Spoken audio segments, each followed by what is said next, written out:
আমি কালকে press conference করার কারণে আমাকে সে মেরে ফেলার হুমকি দিচ্ছে। আপনারা কি আমাকে বাঁচাবেন?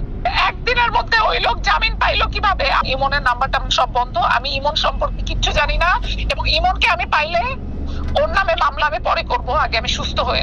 আমি যদি কোনো ভুল ভাল বলে থাকি ছোট বোন হিসেবে আমাকে মাফ করে দিবেন, কারণ আমাকে ভাইয়া 5 প্রকারের ড্রাগ মিক্স করে দেওয়া হয়েছিল আমার বডিতে, আমার ইউরিনে এবং আমার ব্লাডে ড্রাগ পাওয়া গেছে। আমি কোনোদিন সিগারেট পর্যন্ত মুখে নেই নাই। আমি কালকে কি বলছি না বলছি আমার কোনো সেন্স নাই। আমাকে বাঁচতে দেন ভাইয়া।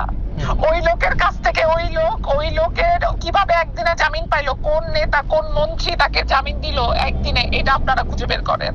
ভাইয়া আমাকে মেরে ফেলার হুমকি দিচ্ছে, আমি কি করবো ভাইয়া?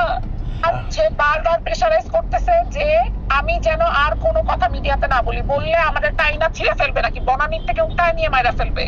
আমার ক্যারিয়ারটা শুরু ভাই, আমি আপনাদের কাছে ভুল ত্রুটি যা বলছি মাফ চেয়ে নিচ্ছি, কিন্তু আমি অনেক ছোট, আমাকে আপনারা মাফ করে দেন, কিন্তু আমার বিচারটা করেন ভাইয়া।